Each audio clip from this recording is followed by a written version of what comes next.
అందరికీ నమస్కారం.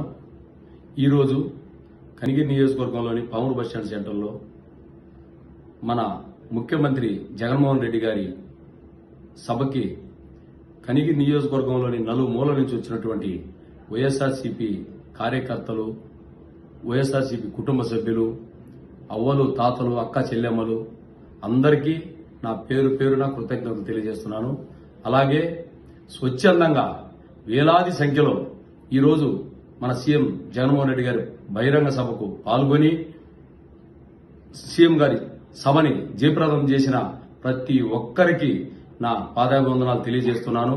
అలాగే నా వెన్నంటి ఉండి ఈ 6 మండలాల్లో ఉన్నటువంటి మన వైఎస్ఆర్సీపీ మండల నాయకులందరూ కలిసికట్టుగా ఈరోజు ఈ బహిరంగ సభని భారీగా జయప్రదం చేసినందుకు మండల నాయకులందరికీ కూడా మరొకసారి కృతజ్ఞతలు తెలియజేస్తూ